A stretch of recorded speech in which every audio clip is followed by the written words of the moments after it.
Bueno, iniciamos la clase. Nos quedamos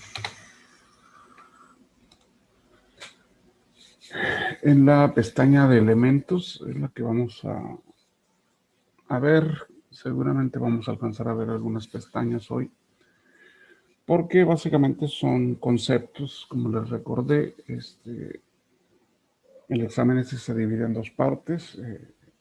El filtro es teórico y el de la empresa es práctico, entonces tenemos que abordar las dos partes.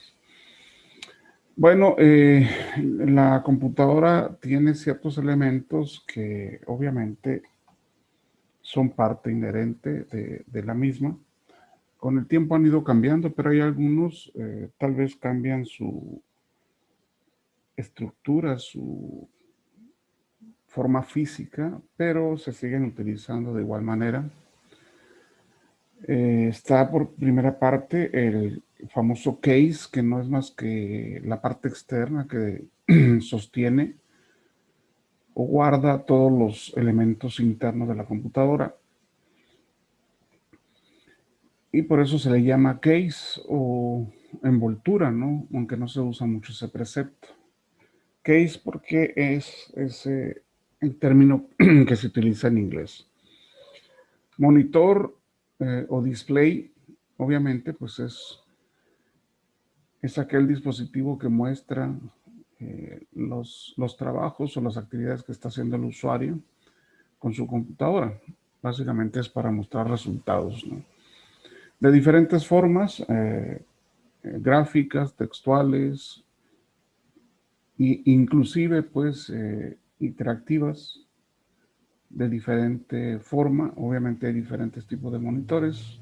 Simplemente su resolución, su calidad es lo que los distingue obviamente del precio, ¿no?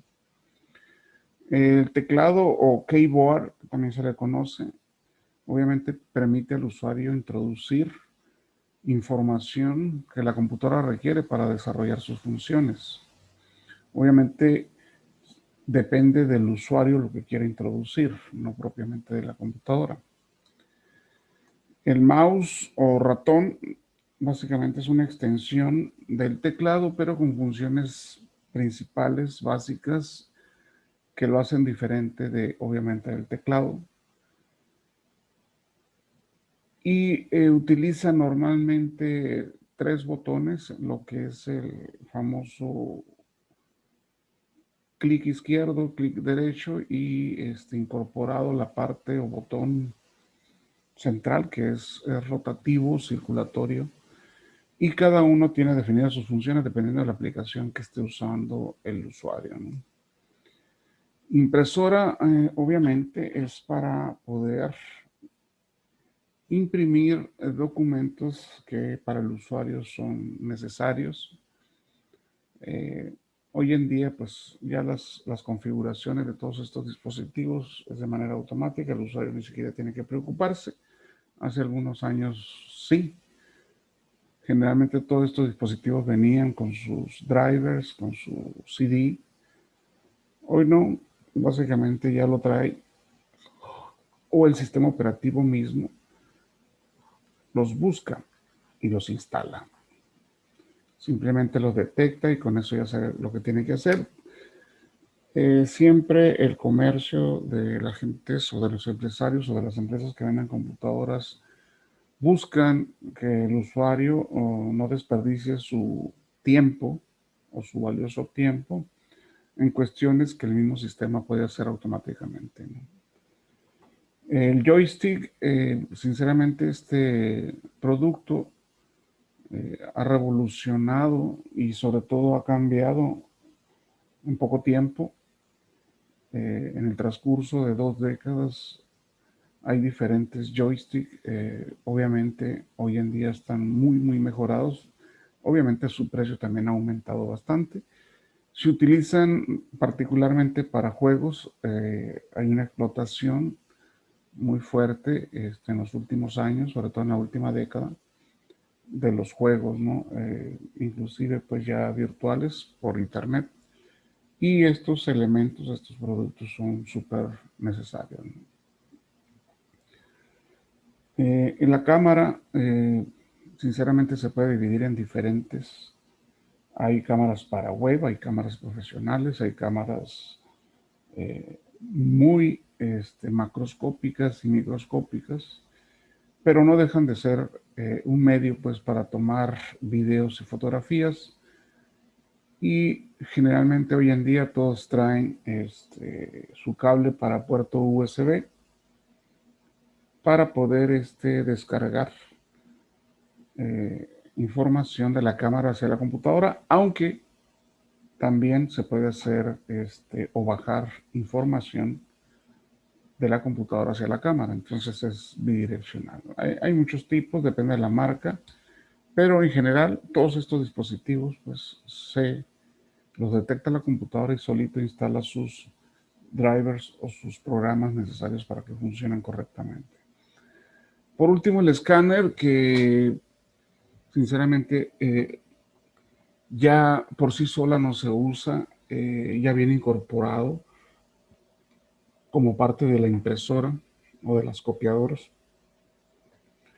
Yo recuerdo, hará 30 años, un poco más tal vez, eh, este dispositivo básicamente era bastante utilizado, tuvo un boom, porque los documentos era necesario a partir ya de esos tiempos de volverlos electrónicos, y la manera de hacerlo era en base a este aparato de escáneres, que no es más que un detector básicamente de colores y de líneas y de puntos, que electrónicamente los acomoda y los guarda en un archivo para que se visualice obviamente en el monitor o en el display, pero sobre todo para que se guarde electrónicamente, ¿no?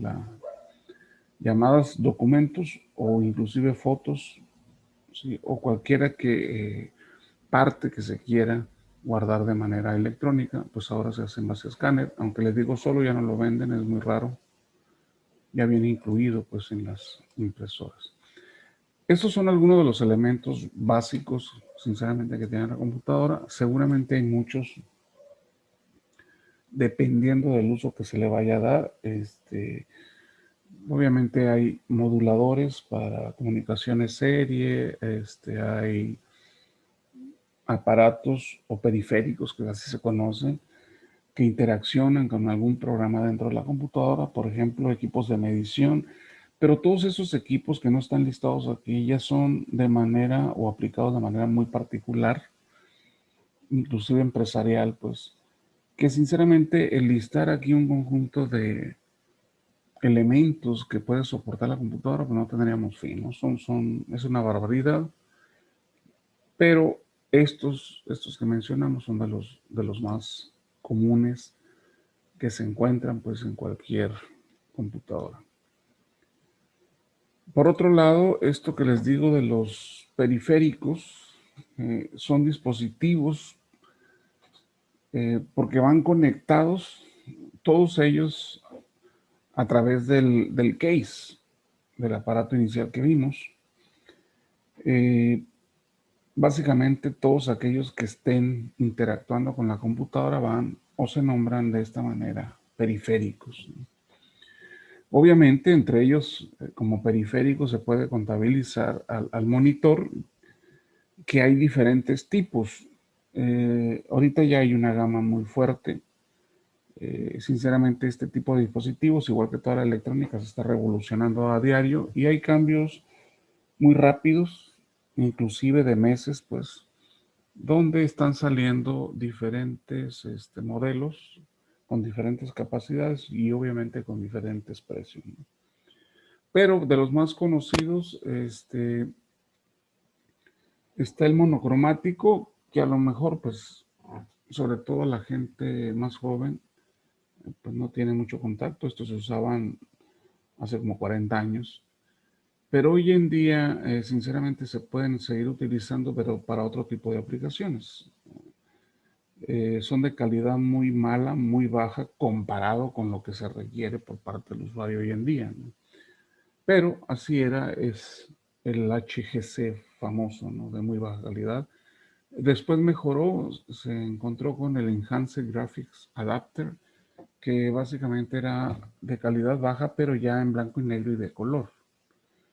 Después surge el VGA, les estoy hablando hace como 25 años, mejoró bastante a sus antecesores, al EGA y al HGC. Y la mejora que vino posterior al VGA fue el Super VGA, que básicamente mejoraba en cuanto al número de píxeles, muy buena calidad para ese entonces. El Super VGA es de hace como 20 años, 18 tal vez, y hará unos 15 años para acá salieron al mercado los Liquid Crystal Display, que son los LCD, pantallas muy delgadas, con muchos píxeles, con varios colores y básicamente tenían una técnica Flastron, ¿sí? De muy excelente calidad y sobre todo que no afectaba, ¿no? La vista, los otros anteriores sí. Eh, Obviamente ya después de la LCD surgieron otros que mejoraron. Hoy en día, sinceramente, hay muy buenos, ya no son tan caros, pero obviamente la excelencia cuesta. Display inclusive de 50, 60 mil pesos los puedes encontrar, son una calidad increíble, pero es como dicen, ¿no? Es de acuerdo a la necesidad del usuario. Si lo requiere, pues que lo compre y punto, ¿no? Entonces, hay muchos tipos de monitores, sinceramente. En cuanto al teclado, este ha sufrido un ligero cambio en su estructura y obedece más bien a la no afectación que se pretende del usuario por utilizar sus dedos y manos. Y antes, sinceramente, los empresarios, las empresas distribuidoras de estos dispositivos no cuidaban mucho porque no había los estudios suficientes como para poder decir que el usuario por el uso continuo, excesivo diríamos, pudiera afectarse o tener malestares en los dedos o en las muñecas de las manos. Eh, pero obviamente con las estadísticas y por las demandas con los seguros, se fueron mejorando con el fin de evitar daños en el usuario. Entonces, de los primeros que salieron, ya si ni siquiera existen, apenas en un museo, son los XT, eran de 88 teclas, es ese color crema, obviamente muy bueno en ese entonces. Después mejora, entra el EAT, que incorpora 13 teclas más, 14.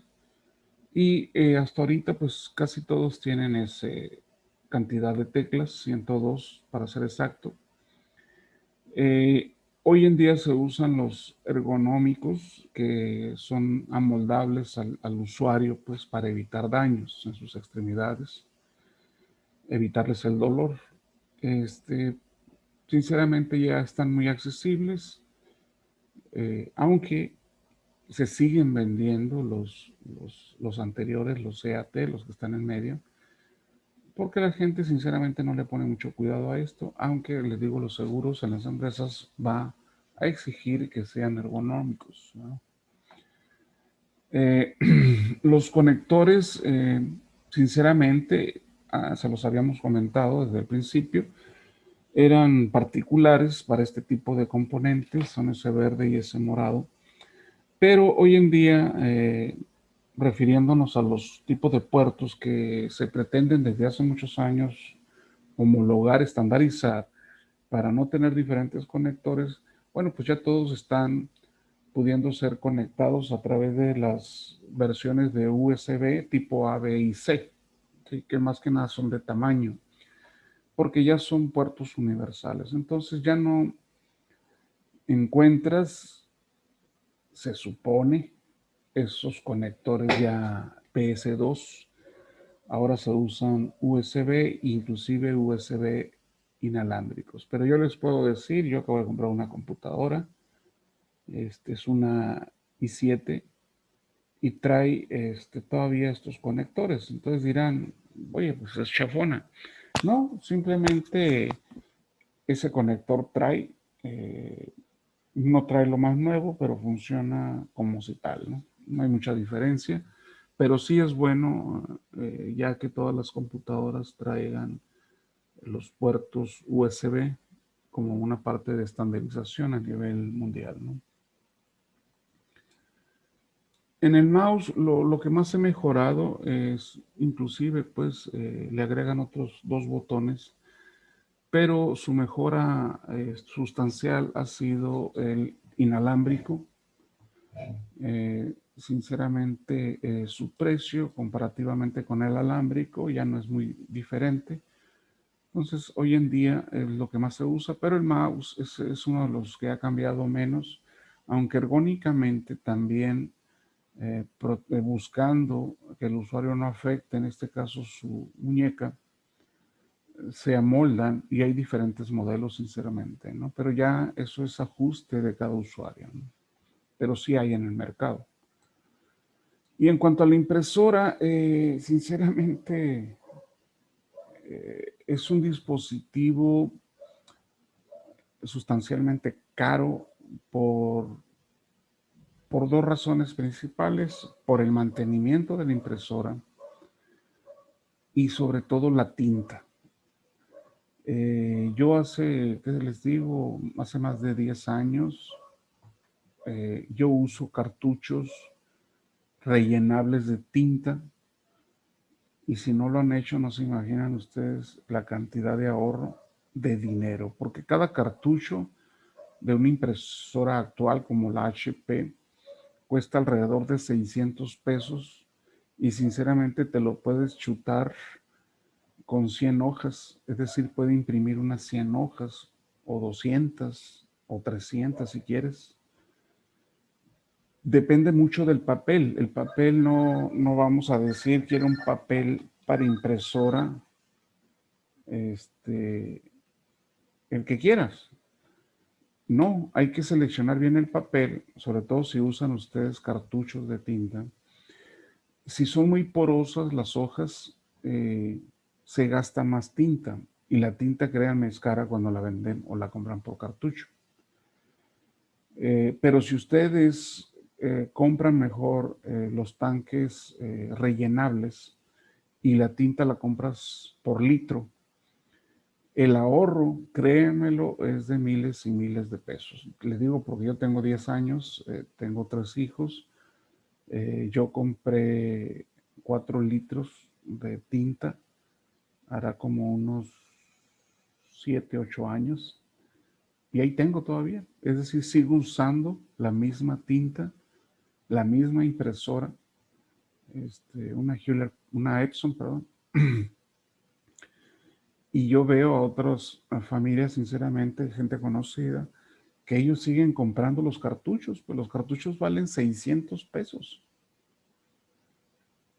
Y es tiro por viaje, es decir, se avientan 3 o 4 o 5 cartuchos cada semestre. Estás hablando de 3,000 pesos. Yo me gasté en cada litro de tinta 129 pesos, o sea, fueron como 500.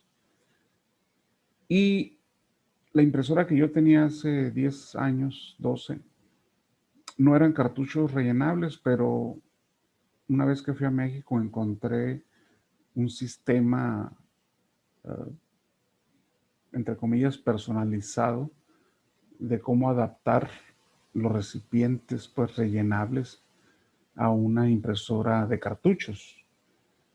Y sinceramente yo probé y básicamente el ahorro fue muy significativo. Hoy en día ya te venden las impresoras con los cartuchos rellenables como esa que vemos en medio.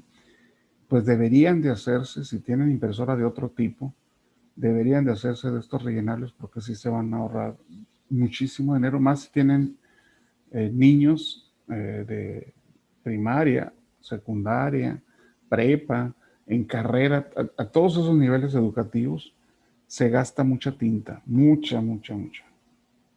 Entonces, sinceramente se los recomiendo, ¿no?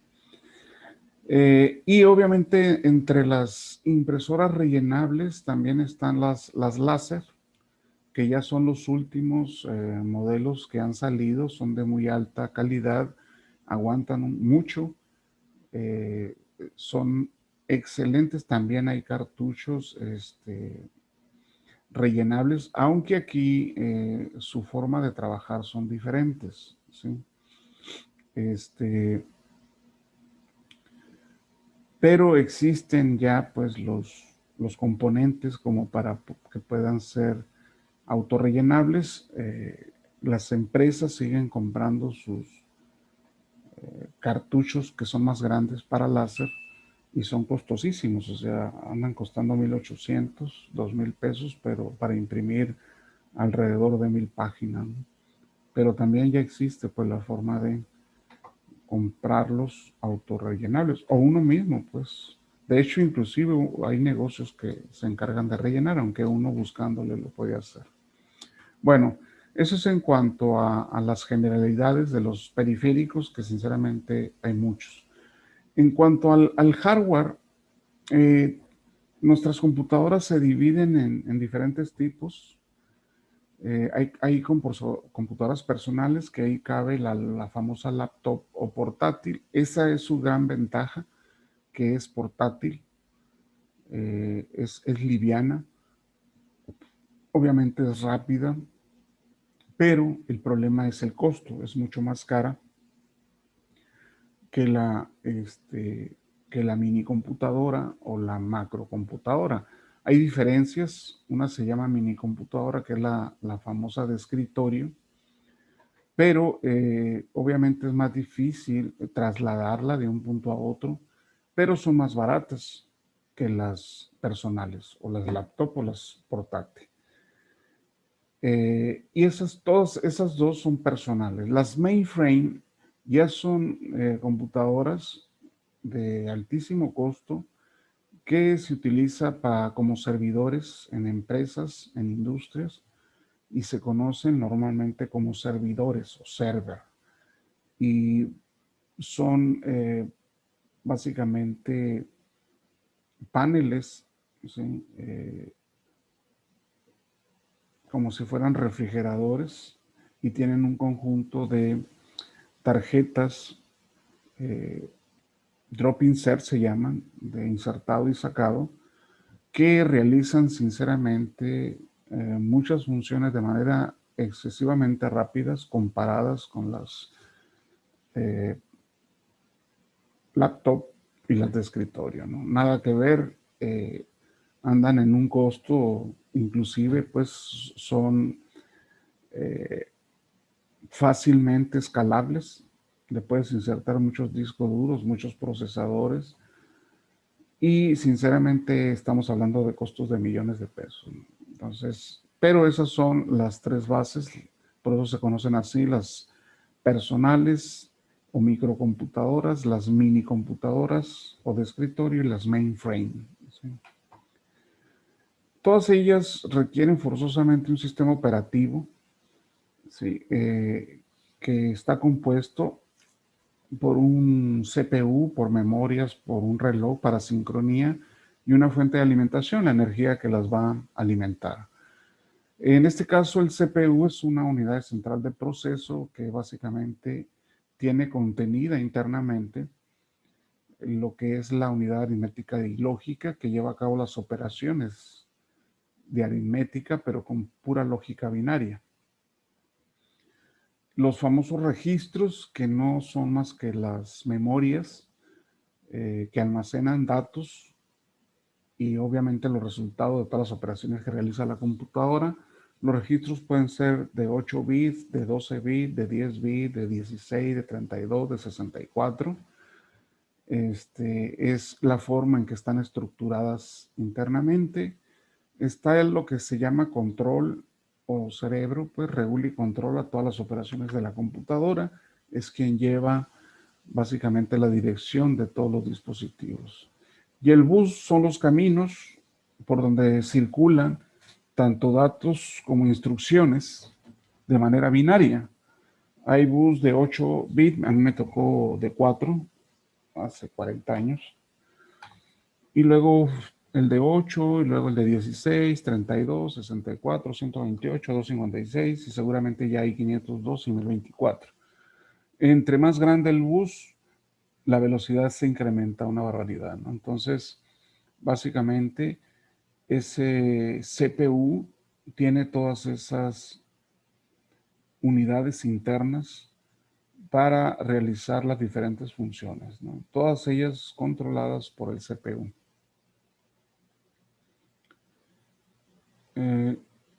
Tenemos lo que son los elementos dentro de una computadora.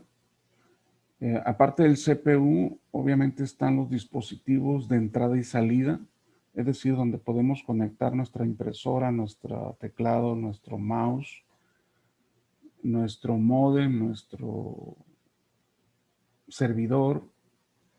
Para eso sirven los dispositivos in-out. La memoria, ¿sí? Que también, aparte de traer, se puede crecer, se puede escalar, pues, esa memoria dependiendo de la cantidad de programas que quieras manejar o que quiera la computadora manejar, ¿no? Al mismo tiempo. Y aparte tiene lo que es su red de comunicaciones, precisamente sus puertos para poderse comunicar con otros dispositivos. Y lo que nunca debe faltar, ¿no? El director de la orquesta, que en este caso es el control. Y aquí vienen las funciones de cada uno de estos elementos. El control básicamente se encarga de regular y temporizar, es decir, darles el tiempo necesario para que se realicen las operaciones por parte de la computadora. Otra es decodificar instrucciones. Recuerden, el sistema operativo no es más que un programa, y un programa es un conjunto de instrucciones que se leen secuencialmente y que la computadora va ejecutando a través de su procesador para realizar diferentes funciones. Lee las configuraciones de los registros, que son más que nada datos, y obviamente puede hacer todas las operaciones de suma, resta, división, multiplicación, inclusive de comparación. Eso es lo que hace el control. Sinceramente, aquí es donde se lleva a cabo todo ese procesamiento de darle direccionamientos, sobre todo instrucciones al el procesador, ¿no? Está el bus, como ya habíamos dicho, no son más que los caminos de la información. Dicho de otra manera, es un conjunto de líneas de comunicación que conecta a dos elementos internos del procesador, que básicamente es la flash, donde están las instrucciones del programa, y por otro lado está la RAM, donde están los datos que maneja la computadora. También se conecta ese bus hacia los puertos externos. Esos puertos externos pueden servir para que dispositivos periféricos metan su información o extraigan información. Por lo tanto, normalmente esos conectores o puertos son bidireccionales. Todos van conectados hasta el microprocesador, que es de donde salen o emanan todas los pines de la computadora, ¿no? Obviamente dentro de estos caminos hay que diferenciar. Algunos caminos son exclusivamente para control. Detecta líneas, señales de entrada, y sobre todo genera señales de control desde el interior de la unidad central de proceso, que es el CPU. Los buses de direcciones son para precisamente ubicar dentro de la memoria el dato que se va a escribir o se va a leer de ella, ¿sí? Entonces, el bus de dirección se usa tanto en la flash, donde se recibe el programa, y tanto en la RAM. El otro es el bus de datos, y una cosa es que tú ubiques en qué localidad está la información, y la otra es propiamente la información. Entonces se manejan dos buses, uno para la dirección y otra para los datos. Por eso recibe bus de datos ese. Dice línea de transmisiones bidireccionales que lee y escribe los datos en la memoria.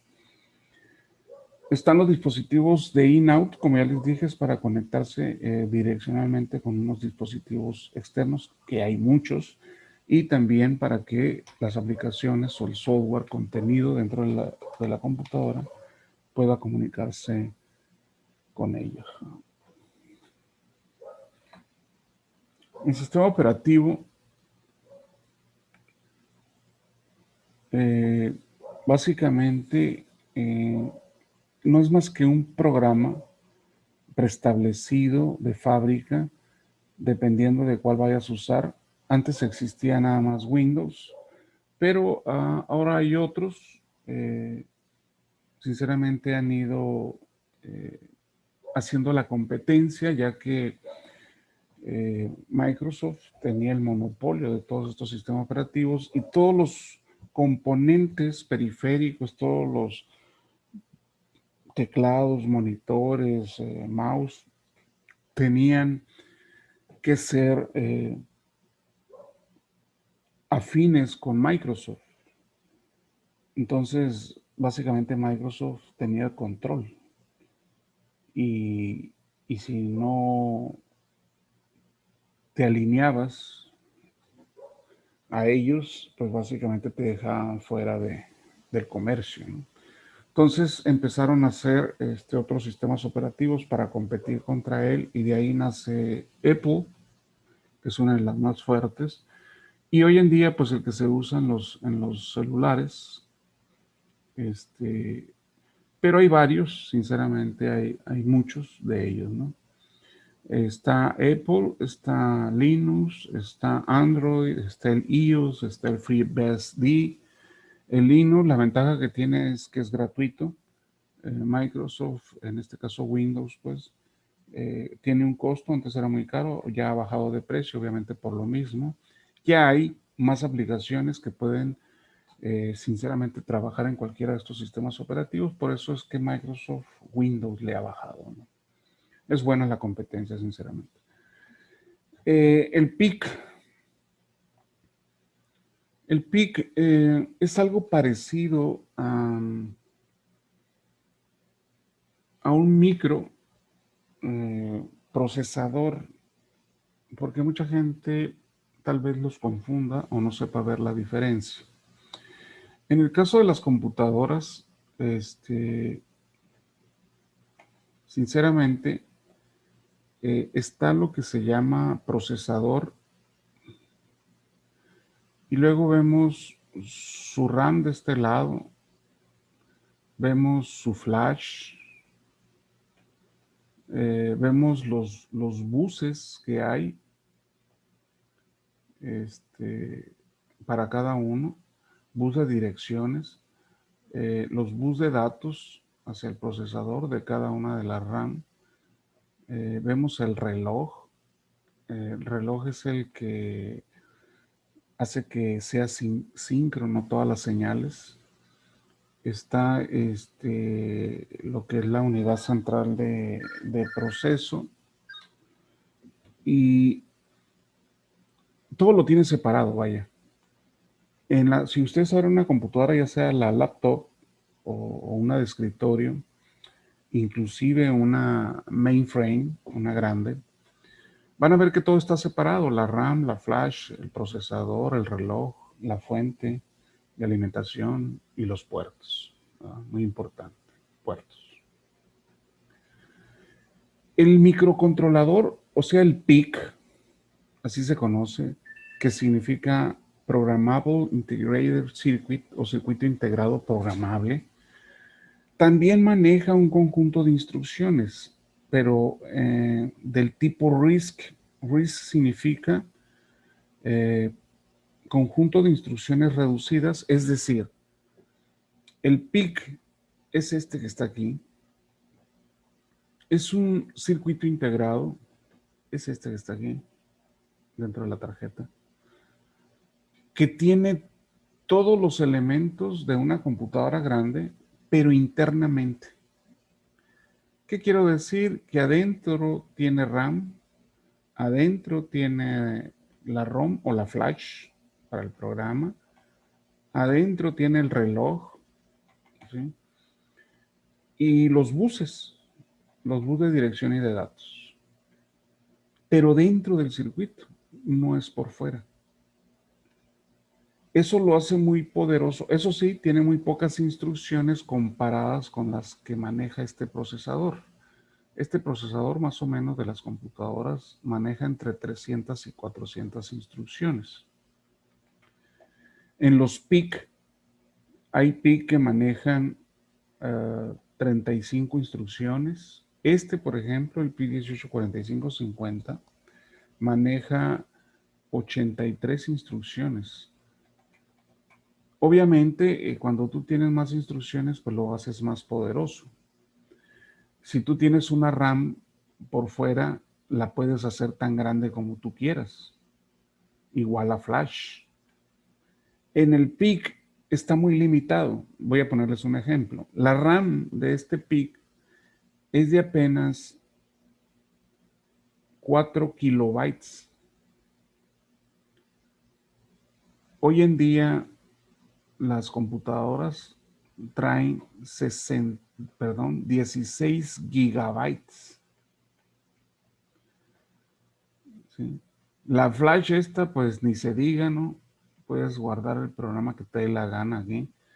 Este no, trae una flash que apenas y te da chance de guardar, dependiendo del modelo, 32 kilobytes. O sea, 32,000 instrucciones de 8 bits cada una de bytes, pues. Entonces, en cuanto a capacidad, sí está muy limitado el PIC, pero hace exactamente el mismo trabajo que hace toda una computadora de manera interna. Por eso es que el PIC se usa para aplicaciones bajas, casi personalizadas, especializadas, vamos a decirlo así. Pero hay PICs muy poderosos. Este, por ejemplo, es de 40 pines. Hay PICs de 20 pines, ¿sí? Pero también hay PICs de 100 pines y hay otros que son los más grandes de 160 pines. La velocidad de este PIC es de máximo 12 megahertz. Bueno, en realidad es de 48 megahertz, lo que sería 12 megabits, ¿sí? Las computadoras de hoy en día, por ejemplo, el de Raspberry, maneja velocidades de 1.2 gigas, el Raspberry. Pero una computadora como este tipo anda manejando, de las buenas estoy hablando, una i7, por ejemplo, maneja velocidades de 3 gigabits. Entonces, son muy veloces comparadas con apenas 12 megabits. ¿Qué significa esto? Que el PIC puede desarrollar o puede ejecutar 12 millones de instrucciones por segundo. Así, más o menos. Hay unos más lentos todavía, ¿no? Pero las computadoras pueden manejar 3,000 millones de instrucciones por segundo. Son mucho más rápidas, definitivamente. Pero, sinceramente, los PIC se usan mucho hoy en día para cuestiones como tiene su nombre, aplicaciones caseras se le llaman, o residenciales, domótica es el nombre, domótica, de domo, ¿no? Se utilizan mucho estos PIC para hacer aplicaciones como los refrigeradores, que puedas tú consultar o ajustar su temperatura vía internet, los aires acondicionados. Todos esos ya usan PICs. En lugar de poner una computadora que haga eso, sería muy caro saldría muy caro pues un dispositivo que use computadora. nada más para que le ajuste la temperatura por internet. Entonces mejor usan PICs. Esa es la gran diferencia, ¿no? Entre un PIC y un procesador de computadora, básicamente.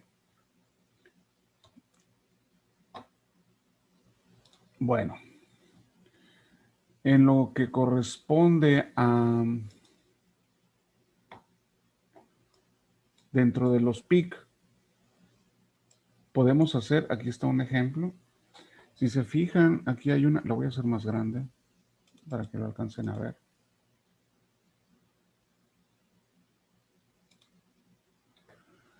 Si se fijan, este es el mismo PIC que les estoy haciendo. Este es un ejemplo, hay miles de PIC, sinceramente, de Motorola, de Microchip, de muchas marcas, de NTE, ¿no?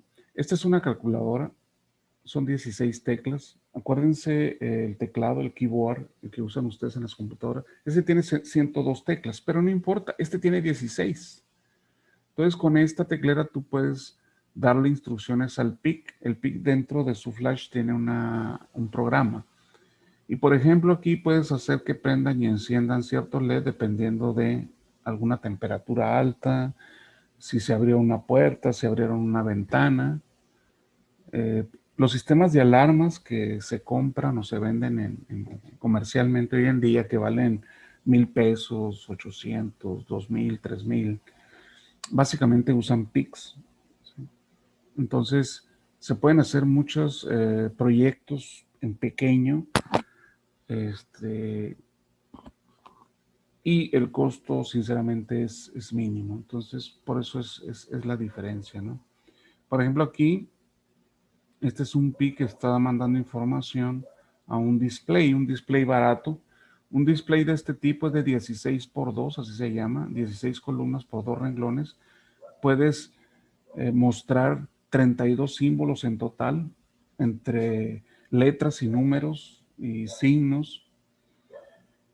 Pero en un monitor tú puedes mostrar ilimitadamente la cantidad de símbolos que tú quieras, ¿no? Pero básicamente un display de estos es muy barato comparado con un monitor, pues. Este anda costando como 60 pesos. ¿Y un monitor cuánto les cuesta, no? O una televisión, ¿cuánto les cuesta? Entonces, sin embargo, dice, lo utilizan, sí. A mí me tocó ver, aquí cerca de mi casa hay una expendedora de agua y cuando va el cliente a comprar, se atiende de manera personal, cuando está cerrado, obviamente. Eh, Hay una pantallita igualita que esta, donde dice, le aplastas un botón y dice, inserte si quiere para 10 litros o 20 litros, ahí seleccionas, ¿no? Ok, seleccionaste el de 20, por favor introduzca 15 pesos. Y ahí está, ahí te dice, le echaste 10, te pone, le echaste 10 y te faltan 100. Entonces, es una pantallita donde te va a dar poca información, pero sustancial. Entonces, si se utiliza en aplicaciones pequeñas, ¿no? Entonces, por eso es la importancia. Y obviamente, igual, este es un diagrama de flujo que hace injerencia al programa que reside dentro de los PICs. Igual las computadoras grandes, ¿no? Son en base a diagramas de flujo.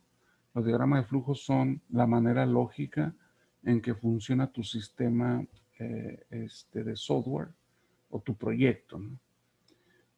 Básicamente esa es la manera en que trabaja estos famosos PICs, ¿no?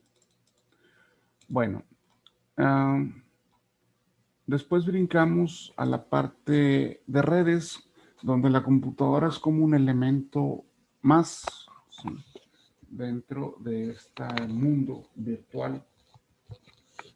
Hoy en día, pues sinceramente, Internet no es más que un conjunto de millones de computadoras interconectadas, todas contra todas. En algunas te van a dejar entrar, en otras no. Pero esa es la ventaja, el intercambio hoy en día de la información de un usuario que está a miles de kilómetros de distancia de cualquiera, ¿no? Entonces se conforman esas redes. ¿Y qué es una red? Pues más que nada es un conjunto, la unión de dos o más computadoras por medio de cables, obviamente, inclusive cables de red se refiere. a Telmex nos conectamos o a Megacable, al servidor que usen, pues alambre, fibra óptica, microondas, Wi-Fi que es inalámbrico, el sistema celular que es inalámbrico también. Entonces, las conexiones entre computadoras pueden ser alámbricas o inalámbricas, ¿verdad? Utilizan un mismo protocolo para poderse comunicar con el de Windows, ¿sí? El Windows porque es el sistema que más se utiliza, ¿no? Pero ya vimos que hay diferentes sistemas operativos que también existen ya los programas para poderse conectar, ¿no? Básicamente, pues hay un sistema común, estandarizado de comunicaciones para que se puedan conectar una computadora de una marca como Hewlett Packard con otra que sea marca Patito o Toshiba, ¿sí? O XP Pen. Hay muchas marcas de computadoras. No importa la marca, el chiste es que por medio de esos protocolos y no importa si estás a distancia o no, que te puedas o seas parte de un grupo de computadoras y todo ese grupo de computadoras interconectadas es lo que se conoce como red, ¿no? Ya desde el momento en que dos computadoras están interconectadas, intercambiando información, por supuesto, ya es una red, ¿no? Entonces, pero obviamente en una empresa, por ejemplo en la de Telmex, había más de 10.000 computadoras interconectadas, ¿no? Eh, las empresas grandísimas como Ford Motor Company, como Walmart, como Banamex, como Pemex, Comisión Federal, pues tienen su propia red, o sea, su propio conjunto de computadoras interconectadas, ¿sí? Y obviamente algunas de ellas se pueden conectar a otra red más grande, ¿sí? Entonces, a lo mejor eres parte de una red, pero no te das cuenta y eres parte de una subred. Dicho de otra manera, yo puedo tener estas 5 computadoras y creo yo estar en una red. Pero a lo mejor esta está conectada a otra red mucho más grande y todas ellas están interconectadas. Y este que no está conectado directamente puede mandar y recibir información por esta que es común. Igual esta está conectada con otra red, con otra nube, y de aquí otra nube, de tal manera que sinceramente no sabemos ni de qué parte de la red somos, pero globalmente, ya todas juntas, pues es una red de computadoras. Aunque hay unas divisiones, ¿no? Esas se llaman subredes. Es como el universo, pues. Desde hace mucho se cree que somos el único planeta con seres vivos. Pues usando la lógica, eso no tiene nada de lógico. Nosotros somos parte de un sistema planetario donde el Sol es el centro, es la que provee la energía, y somos 9 planetas o 10 dentro de él, pero así como este sistema planetario, pues hay miles. Basta con ver el cielo y ver que hay un conjunto pues, de estrellas que no conocemos y son tan grandes o tan pequeños como el de nosotros, ¿no? Bueno, pues así es la red de computadoras hoy en día aquí en el planeta, ¿no? Para 40, 50 años era diferente todo. No podías tú saber eh, el tipo de gobierno, el tipo de economía que había, por ejemplo, en Rumania. Te enterabas nada más por alguien que escribía en el periódico de Rumania. Pero hoy en día tú ya puedes inclusive entrar virtualmente a Rumania, platicar con la gente de ahí. Y eso es lo que ha dado diversidad, pues el Internet ha servido mucho para otras cosas, pero también ha mal servido para otras. Ya es cuestión de cada quien ahí, sinceramente. Bueno, en el caso de unir tantas computadoras, es precisamente compartir información. Esa información no son más que recursos, ¿sí? Para que el usuario pues sea un conjunto de conocimientos, no nada más locales, sino nacionales, estatales, mundiales, internacionales, etc. etc., ¿no? Es ese, compartir recursos, compartir información. ¿Qué ventajas? Bueno, las bases de datos, como dicen, no es más que un almacén de información que puede ser accesible desde cualquier parte de la red, es lo que les comentaba ahorita, ¿no? El poder compartir aplicaciones y archivos sin necesidad de comprar muchas licencias, entonces esa es la ventaja también. Facilidad de poder enviar y recibir información en cada uno de los miembros dentro de la red.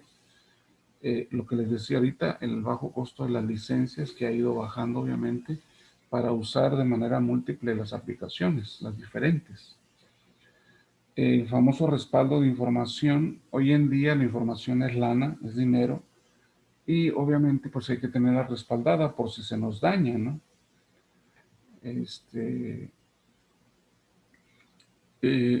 Por ejemplo, imagínense todo lo que ustedes guardan de WhatsApp o en las redes sociales y tuvieran un solo servidor, una sola memoria que se dañara, que se la robaran, que explotara y ya, básicamente se perdió todo. No. Sinceramente, por ejemplo, YouTube, Facebook y todas las redes sociales, yo les aseguro que tienen algunos centros de respaldo de toda la información mundial. Así de simple, ¿no? Y basta con un servidor, como ahorita vimos, un mainframe, para poder guardar la información de un país, ¿no? Aunque se oiga exagerado. Y obviamente, lo que comentamos, hay mucha facilidad para poderse comunicar con otras redes, aunque no estemos conectados de manera directa. Entonces, esa es la situación. Ahora, ¿cuáles son los tipos de computadoras que hay dentro de una red? Sinceramente, hay algunas. El servidor y el esclavo, pues obviamente su propia palabra casi nos está diciendo, ¿no? La computadora principal dentro de la red es precisamente la que se encarga pues de otorgar información a todo el resto, ¿sí? Y todas las que están conectadas a ellas son esclavos, ¿sí? Esclavo básicamente no es más que una computadora que hace lo que el servidor le indica nada más. Ella no tiene control sobre sí misma, simplemente el servidor tiene control sobre todas esas computadoras, pues. Existen servidores dedicados precisamente a entregar información a las demás y no se puede acceder a ellas porque no tienen acceso a los usuarios. O sea, el usuario de los servidores normalmente que prestan ese servicio son unas cuantas personas que tienen ese password de administrador. Entonces son pocos los que tienen acceso a los servidores, mucho menos los usuarios de las computadoras esclavas. Los servidores no dedicados, que son lo contrario, aparte de abastecer de información, ¿sí? Puede también los usuarios trabajar con ella. Entonces ahí es diferente. En uno sí te deja entrar, en otro no te deja entrar y punto, ¿no? La terminal o cliente es una computadora que está conectada a la red, pero hay dos tipos. La terminal tonta, por su palabra, ¿no? Son aquellas que básicamente tienen carencias de partes de cualquier computadora. O sea, por ejemplo, no tienen disco duro, no tienen disquera, no tienen memoria, no tienen CPU. Solo se usan como monitores, como teclados, como puertos para conectar una impresora. No tienen lo esencial, pues. Todo depende del servidor. El servidor es el que les provee la información por parte del disco duro, de la propia memoria del servidor.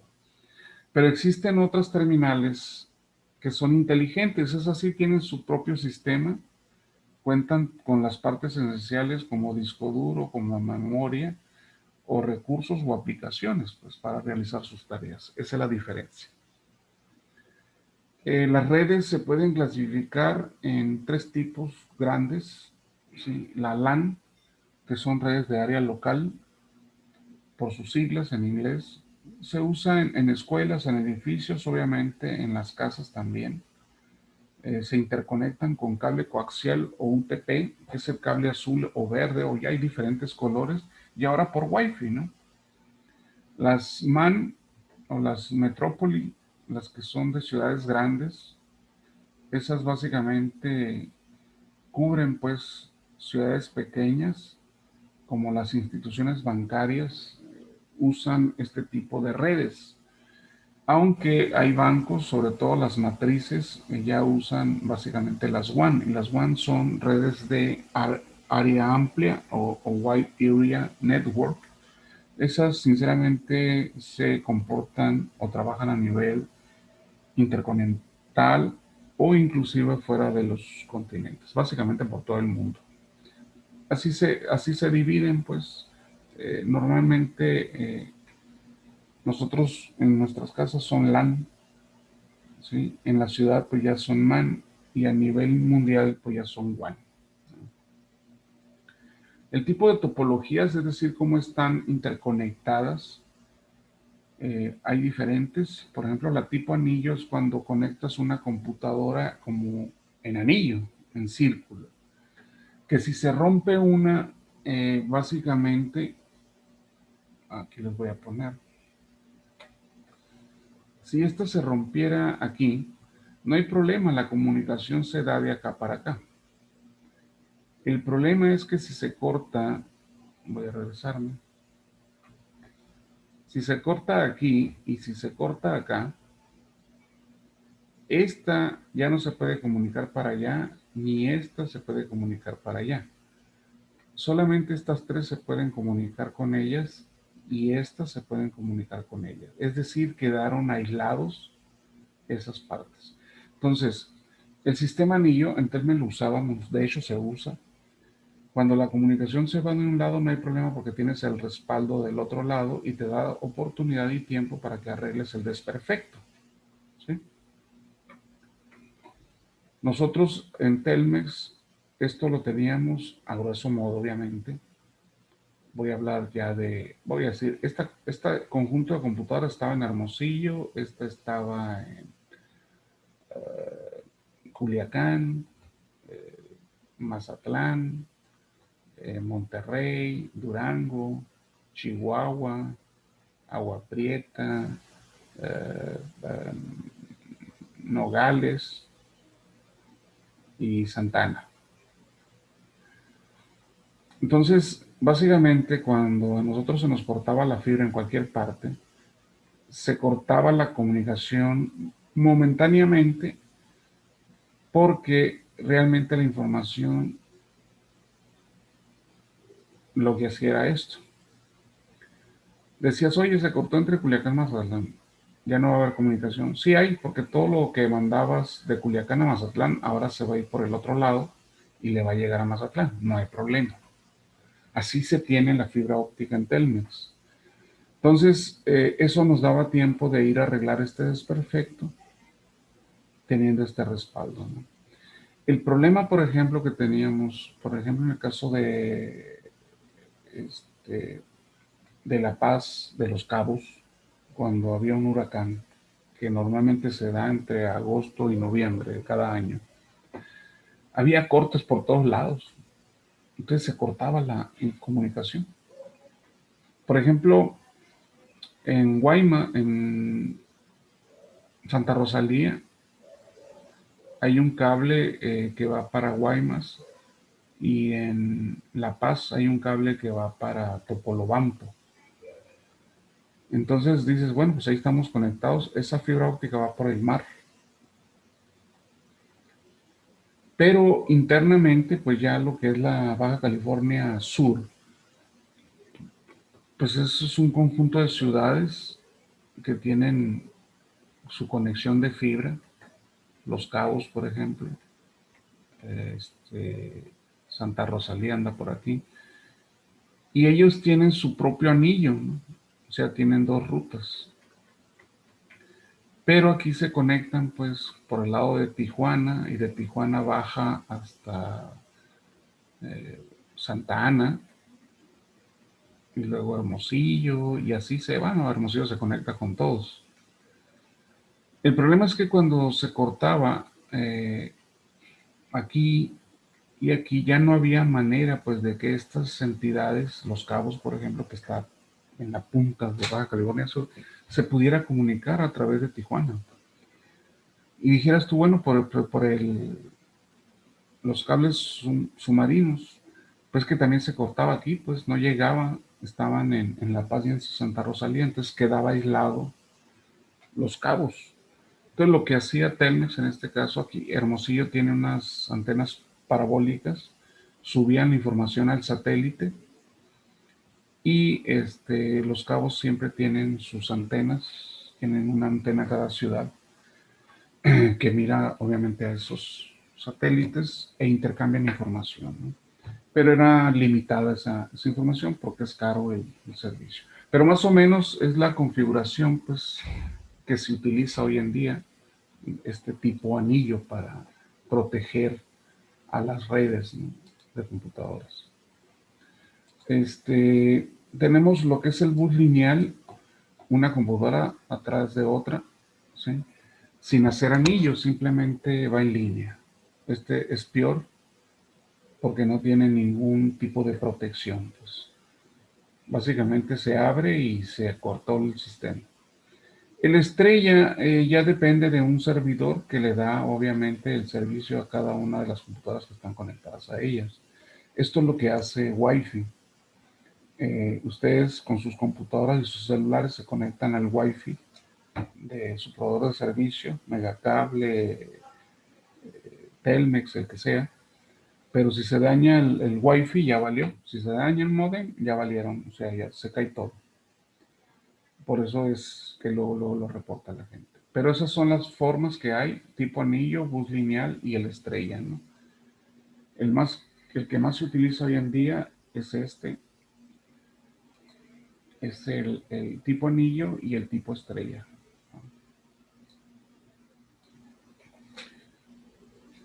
Bueno, eso es en cuanto a redes. Y en cuanto a virus, bueno, ¿qué es virus? Si lo vemos como cuestión médica, pues es una afectación hacia nuestra este, salud por medio de organismos que actúan en contra pues, de nuestras células. Pero hablando de computadoras, pues virus no son más que pequeños programas dañinos que afectan el programa principal de las computadoras, que pueden ser aplicaciones o el mismo propio sistema operativo, ¿no? Eh, los programas en las computadoras básicamente pues interfiere o se comunica con el hardware del propio sistema. El sistema operativo es un software básico, fundamental, que sinceramente controla a la computadora. Antes había muchos problemas con los sistemas operativos, inclusive se quedaban bloqueadas las máquinas. Hoy en día han mejorado bastante. Pero hay que diferenciar, pues el sistema operativo es un programa, es un conjunto de instrucciones que el microprocesador dentro de la computadora sigue de manera lógica y secuencial para desarrollar todas sus actividades eh, inherentes. Pues. No estoy hablando de aplicaciones como Office, ¿sí?, o como otras tantas, como el de tu cámara de video, como el del monitor, no. El sistema operativo es exclusivamente un programa para que la computadora funcione. Y ya los otros programas ya son particulares de la aplicación que vayas a usar. Estos virus están diseñados precisamente para poderse reproducir, así como los virus normales, y que no sean detectados tan fácil. Nosotros no los podemos detectar hablando médicamente porque son muy pequeños, ¿no? Bueno, pues aquí en este caso, si lo vemos así, dentro de una computadora son miles y miles de millones de bits y los virus son unos cuantos, pocos miles de bits, mientras que los otros son miles y miles y miles de millones de bits. Entonces es difícil detectarlos a menos que tengas algún programa o un conjunto de programas que tenga esa labor de descubrirlos, encajonarlos, encerrarlos o inclusive pues eliminarlos.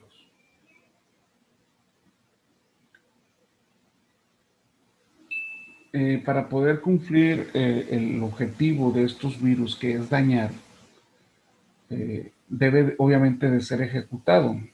Por eso ustedes cuando les envían un correo y maliciosamente les dicen que aplasten o se vayan a tal dirección, eso puede detonar el virus. Por eso, si se creó un virus, si explotó un virus en tu máquina es porque de alguna manera lo ejecutaste. Igual lo sucede en el celular, porque el celular es una computadora, ¿sí? Lo igual sucede en una laptop o en un servidor o en sinceramente en cualquier computadora del tamaño que quieran, ¿no? Eh, Obviamente cuando lo ejecutas se empiezan a ejecutar un conjunto de instrucciones. Obviamente esas instrucciones son las que le pegan a los archivos y los archivos son los que contienen información, pues. Entonces te puede hacer, hay diferentes tipos de virus, sinceramente. Hay programas como estos que vienen aquí abajo, los caballos de Troya, las bombas lógicas, los gusanos, pero hay un chorro ya, sinceramente hay miles de ellos.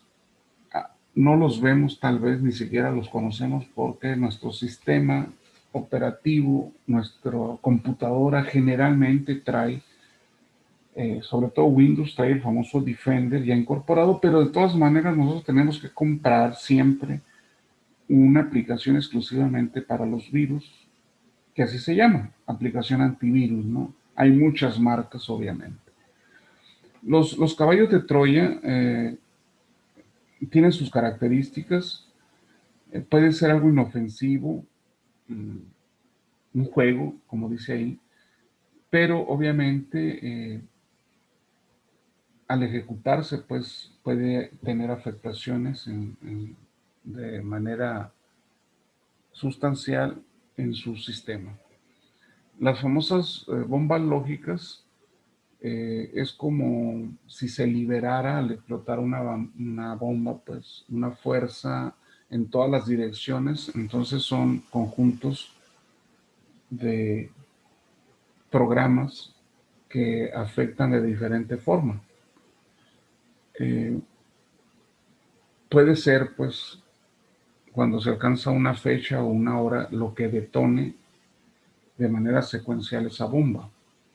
O cuando teclees un conjunto de botones en cierto orden, eso también puede ser. Es como detonadores, pues, de la bomba. Por eso se le llama bombas lógicas.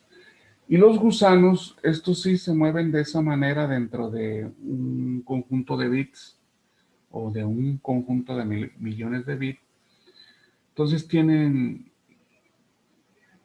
problemas para reproducirse, pero ocupan parte de la memoria, te la pueden ir,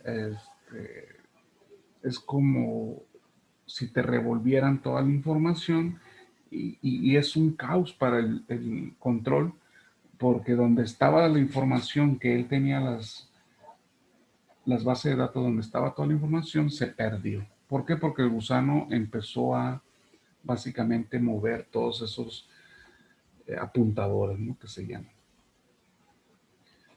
¿Cómo se pueden expandir estos? Simplemente las instrucciones, pues, o por código ejecutable, hacen que funcionen los programas y se pueden pasar, así como los virus, de una computadora a otra. Lo más normal son las USB.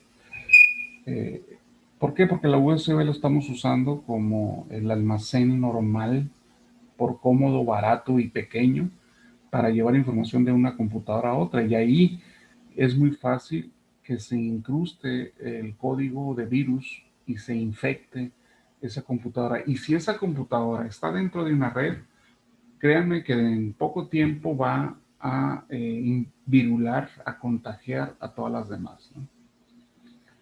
Como está sucediendo ahorita, ¿no? En la famosa pandemia, pero con los cuerpos humanos. Ahora, ¿qué tipos o especies de virus existen? Pues hay varios. Los famosos parásitos, esos se encargan de dañar los ejecutables o programas, pues, .exe, y básicamente modifican el contenido dentro del programa.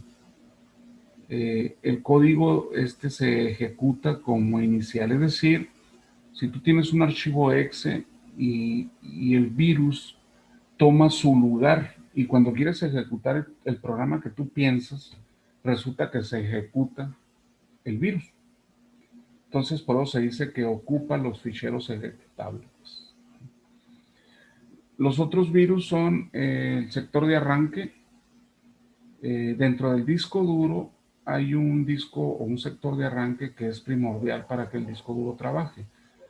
Y ahí, cuando se instala este tipo de virus en esa parte, se conoce como sector de arranque, pues, sustituye los programas que se almacenan en esa parte. Entonces, algunos programas dejan de funcionar. Los multipartitos, así se conocen, ¿sí? Combinan capacidades de los dos anteriores, de los parásitos y de los sectores de arranque. Los virus acompañantes, esos no alteran ejecutables, sino que crean un nuevo programa exactamente con el mismo nombre, pero engañan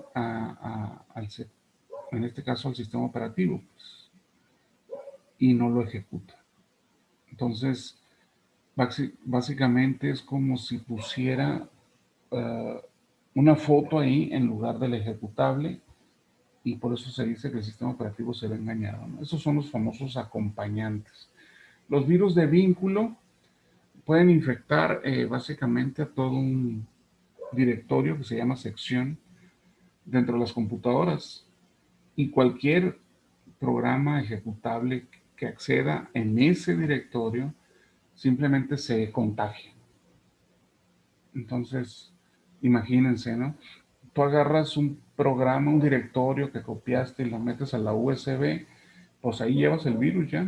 Y cuando lo metas a tu máquina, pues ahí va el virus y ahí se van, ¿no? Ranchando. Los virus ficheros infectan a programas que contienen lenguajes de programación. Básicamente, se utiliza mucho cuando quieres hacer programas en C, en Fortran, en Visual Basic.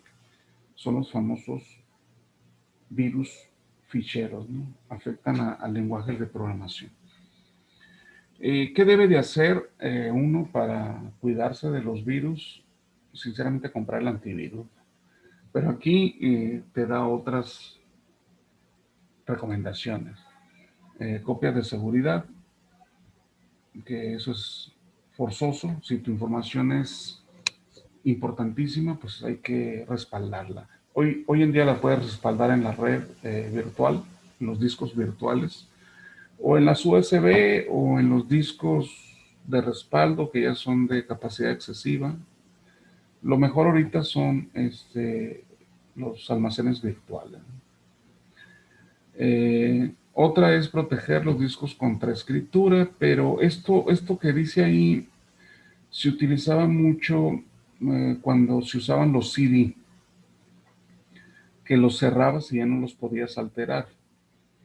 Había discos regrabables, pues también les podías poner el candado por medio de un password. Así proteges de virus, porque no, cuando están con candados, pues no se puede copiar un software, un virus dentro de ese disco, de ese drive, ¿no? pero pues sinceramente es canijo, para eso se quieren los discos, para grabar información, ¿no? Obviamente aquí la última, eh, la penúltima, perdón, dice que hay que usar programas legítimos de fuentes legítimas. Básicamente te está diciendo utiliza programas originales de fuentes originales, no uses piratas, pero es difícil eso porque sinceramente los programas son muy caros y tener acceso, si tú quieres usar un programa para editar videos, por ejemplo, pues te cuesta una lana. Y si quieres un programa para programar microcontroladores, por ejemplo, pues te cuesta una lana. Entonces, Office te cuesta una lana y todos los programas que se utilizan hoy en día, pues cuestan. Entonces la gente, sinceramente, no tiene el poder económico para hacerlo y hacen uso de programas piratas, ¿no? Pero desgraciadamente los programas piratas no tienen la garantía de un original y pueden incrustar virus, ¿no? Esa es la recomendación que se da aquí. Y lo mejor, obviamente, como les digo, es comprar una aplicación antivirus. Hay muchos en el mercado. El problema de estos programas es que te alentan un poco la máquina, la computadora, y eso molesta al usuario, sinceramente. Pero es la mejor manera de proteger la información de tu computadora, ¿no? Las empresas grandes, créanmelo, tienen sistemas antivirus siempre. Aún así, son susceptibles de invirularse. Les digo porque yo trabajé muchos años ahí en Telmex y se invirulaban, pues, simple y sencillamente.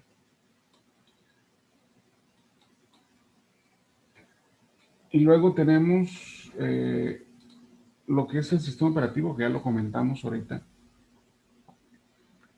Es una aplicación o conjunto de instrucciones o software, como quieran llamarle, básico, que básicamente, así lo dice su palabra, controla a la computadora o maneja la computadora. Tiene tres funciones. Una es básicamente manipular el hardware, que son todos los elementos palpables físicos de la computadora, como la memoria, la impresora, y bla, bla, bla, ¿no? La otra es que se trata de organizar los archivos dentro del sistema para que haya un orden, ¿sí?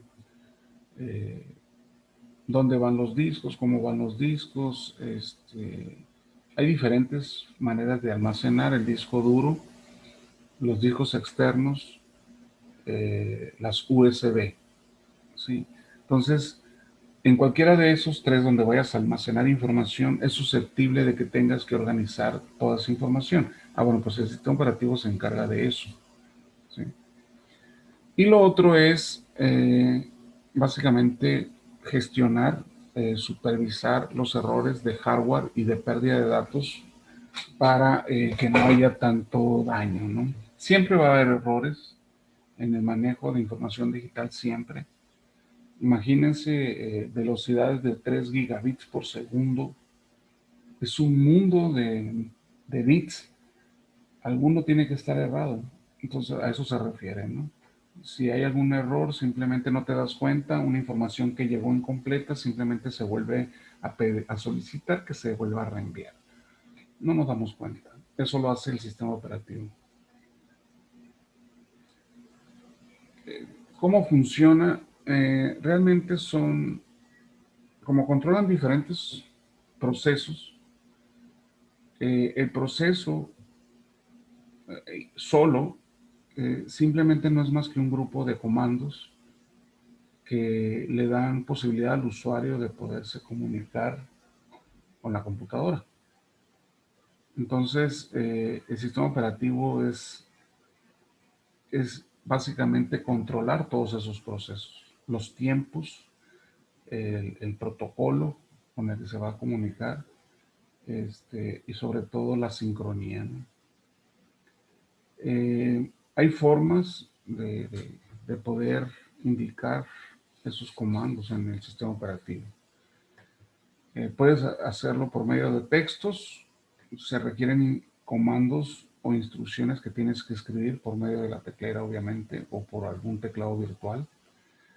También puede ser por medio de gráficos.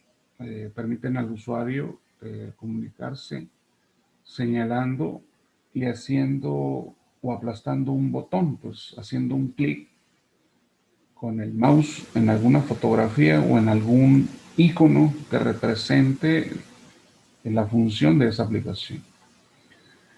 Los intérpretes básicamente que se guían en funciones gráficas, pues obviamente una gráfica, una foto, una imagen dice más pues que un conjunto de texto, ¿no? Entonces por eso hay botones, pero también hay programas rudimentarios que para poder que la computadora haga algo o tu aplicación haga algo, tienes que meterle los comandos de manera textual. Entonces no es tan amigable desde ese punto de vista, ¿no? Hay sistemas operativos de una sola tarea. Estos se usan mucho cuando esas computadoras son dedicadas básicamente, por ejemplo, a supervisar un equipo en particular. La NEC. NEC es una marca de equipo. Y, por ejemplo, en Telmex nosotros teníamos muchos sistemas operativos de tareas únicas porque había equipos que tenían una función muy limitada que para eso fueron creados. Entonces, había que tener una aplicación que estuviera supervisando todo su funcionamiento, pero para eso se usaba la computadora. O sea, no podías entrar tú y decir voy a instalar Office y voy a trabajar en Word. No, ese era exclusivamente para ese sistema. Entonces son los de tareas únicas, pues los más, no puedo ser primitivos. Primitivo le llaman porque así empezaron las computadoras haciendo una actividad y luego dos y luego tres y luego se hicieron multifuncionales. Más bien obedece pues a que son dedicadas a una funcionalidad específica, ¿no? Y los multitareas son las computadoras que ustedes manejan, las que estamos viendo ahorita, que pueden ejecutar diferentes tareas, pueden ejecutar diferentes procesos de manera simultánea. Son computadoras donde existe pues el CPU, que es el que básicamente ejecuta todas esas tareas, el procesador famoso, ¿no? Aquí vienen unos ejemplos de sistemas operativos. El Unix es uno muy viejo ya, pero que sigue utilizándose.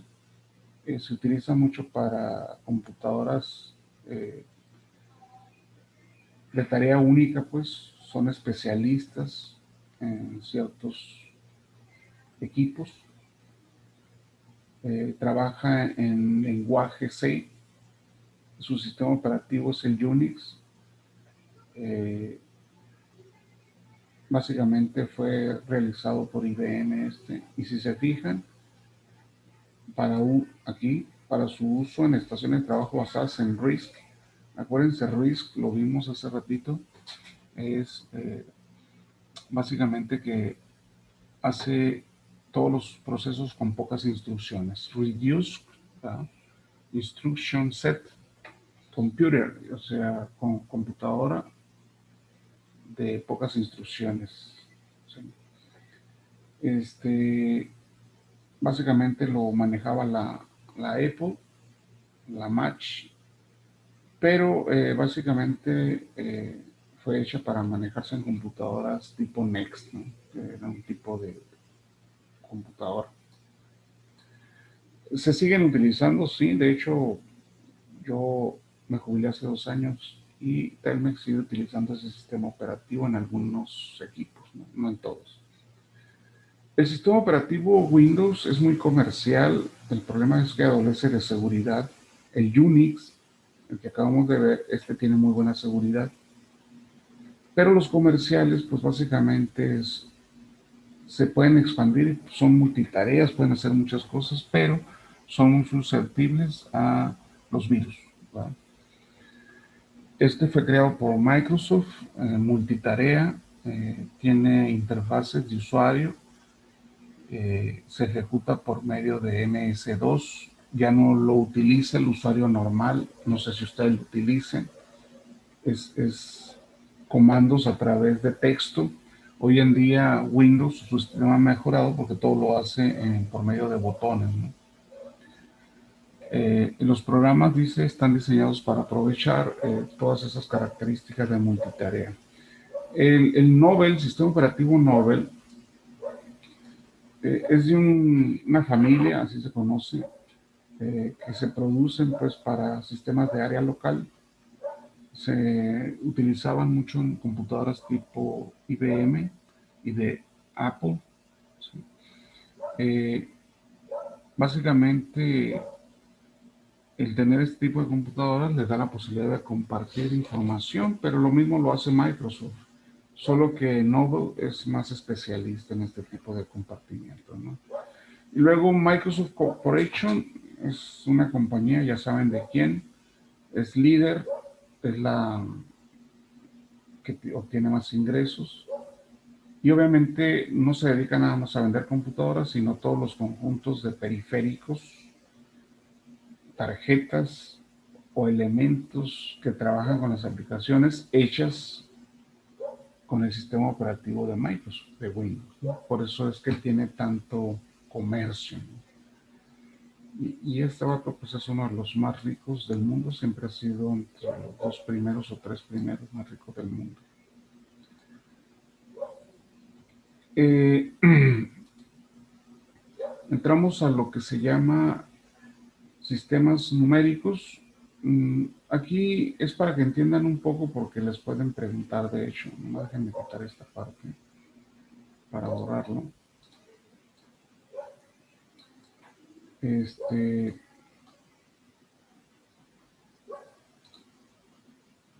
mucho más fácil si hago esto.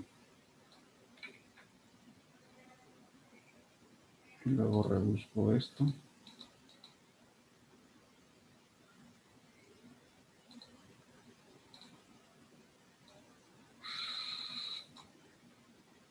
Lo borramos y ya fue todo.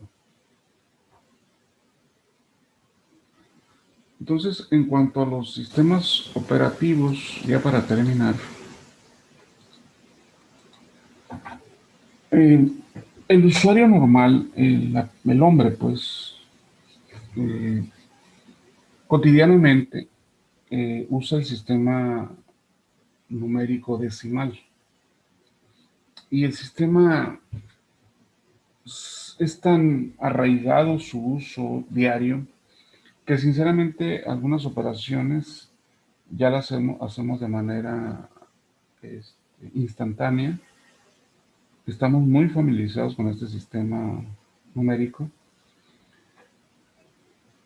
pero ese es el hombre, el usuario. La máquina maneja otro sistema, ya lo dijimos, un sistema binario completamente diferente al que usa el usuario. Entonces la computadora maneja su propio sistema numérico y el usuario maneja otro sistema. Pero obviamente los dos se tienen que entender, ¿no?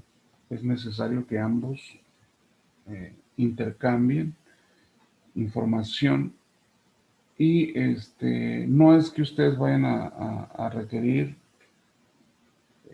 aprender el sistema binario y ni viceversa, pues, sino que más bien entender en qué sistema maneja el usuario y qué sistema maneja la computadora para entender ciertas características de las actividades y funciones o tareas que demanda el usuario y que realiza la computadora, ¿no? Dice, cuando los hombres, esto es historia, ¿no? Empezaron a contar, pues usaban los dedos, nudos, cualquier forma que les diera a entender o recordar cada uno de los este, del conteo, pues, de los elementos que les sirvieran para llevar un control. Lo que sea que estuvieran contando, ¿no?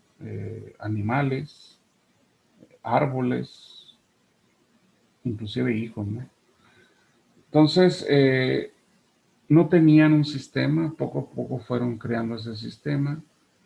Eh, como esto es globalizado, este sistema numérico, de alguna manera tuvieron que pasar muchos años para que esto se extendiera, pero fue la manera en que el mundo, no importando la región ni el dialecto, pudieran entender un sistema único que les ayudara pues a poder realizar todas las operaciones diarias en cualquier sector de la sociedad.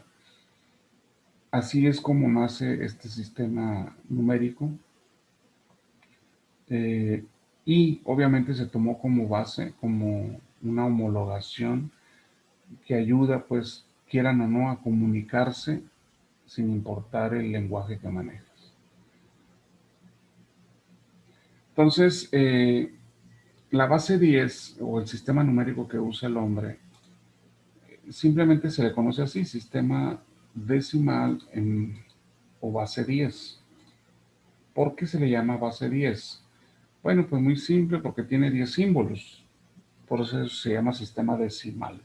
Sus símbolos son del 0 al 9 y conste que son símbolos, y símbolos es simplemente la representación de algo, ¿sí? Eh, en este caso, el 0 pues significa nada, el 1 como cantidad es único, el 2 es un conjunto de dos únicos y así sucesivamente.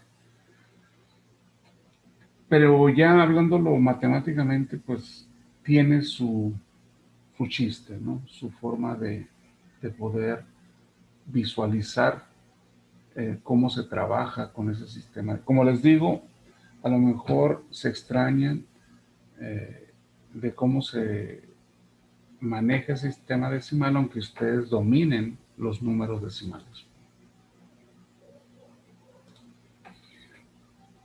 Bueno, en el caso del sistema decimal, ya sabemos que tiene 10 símbolos y voy a hablar de una cantidad, el que sea, vamos a hablar del número 324. ¿Qué es lo que representa para nosotros, no? Matemáticamente hablando, pues sí, dices, para mí son centenas, decenas y unidades. Todo muy bien. Centenas son grupos de 100, las decenas son grupos de 10 y las unidades son únicas. Por lo tanto, si el punto de vista quieres verlo, tú tienes 324 unidades, visto desde el punto de vista de unidad. Si lo ves como punto de decimales o de decenas, pues entonces tendrías 32.4 decenas. Y si lo vieras como centena, entonces tienes 3.24 centenas. Ese es el entendimiento que le damos al número 324 en base decimal o base 10.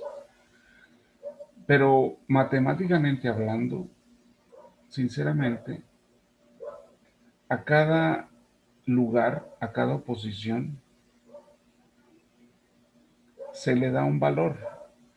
En este caso, se le da, se le pone la base 10 y es la potencia de 0 por ser el primer lugar de derecha a izquierda. El siguiente sería la base 10, pero con el exponente a la 1. El siguiente lugar sería la misma base, pero con exponente 2. Y si tuviéramos una cifra más grande, iría aumentando de la misma manera, 3, 4, 5, etc, etc. Pero aparte de tener ese valor por la posición, estos son coeficientes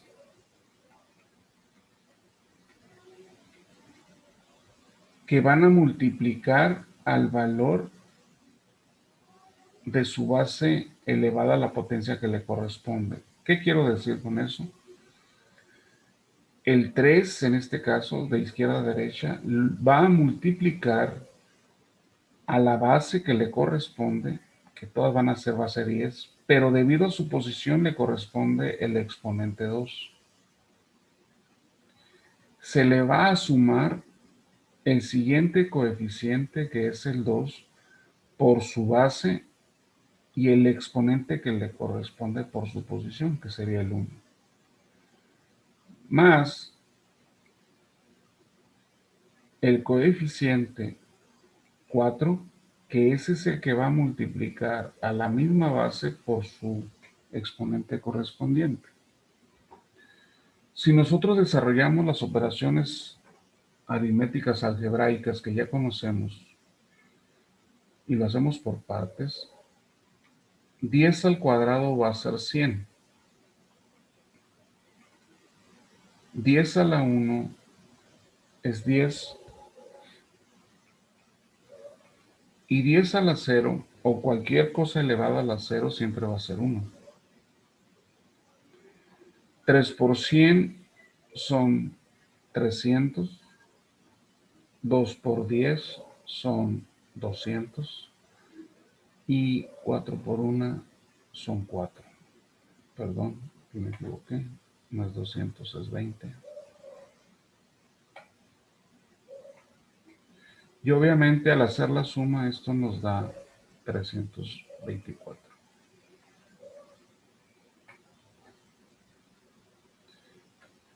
Entonces, obviamente lo único que hacemos para poder decir que esta cifra pertenece a la base 10, tendríamos que ponerle 10 aquí. Pero lo dejamos de hacer nosotros porque no existía más que esta base, este sistema numérico. Los otros sistemas numéricos resultaron a partir de la necesidad de crear un artefacto que nos facilitara los cálculos. Me refiero a la computadora.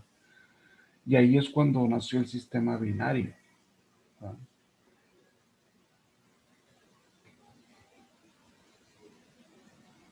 Entonces, para este caso, nosotros siempre debemos de poner nuestra cifra y ponerle abajito base 10. Pero los usuarios normales, cotidianos, pues manejan el sistema base 10. ¿Para qué van a ponerle el 10S?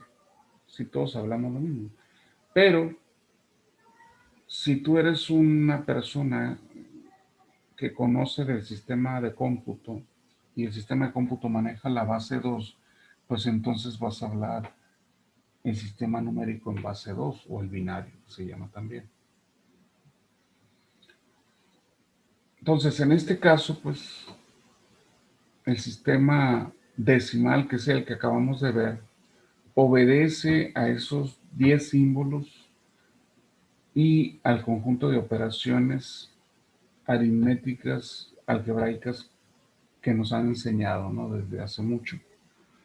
Y por eso nos permite a la mayoría de la gente el poder entender, pues, a esos números que representan y cómo se logran, pues, cómo llevar a cabo una suma, una resta, una división, una multiplicación. Lo mismo vamos a tener que hacer con el sistema numérico binario, el octal y el hexadecimal en la siguiente clase. Y lo que tratamos de hacer es de poder convertir del sistema decimal a cualquiera de los otros tres sistemas que se usan en las computadoras, que es el binario, el octal y el hexadecimal. Van a ver que el octal y el hexadecimal en realidad es una modificación del binario, una interpretación diferente del binario. Por eso yo voy a hacer hincapié en el binario, pues. Y después entrar al octal y al hexadecimal va a ser mucho más sencillo. Bueno, jóvenes, hasta ahí la vamos a dejar para arrancar con la siguiente semana. Todo lo del sistema es bastante sencillo, no nos lleva media hora. Obviamente, si les queda claro, ¿no? Podemos hacer algunos ejercicios porque estos ejercicios a veces vienen en los exámenes, obviamente en el filtro me refiero. y es necesario pues que ustedes aprendan a hacer estas conversiones.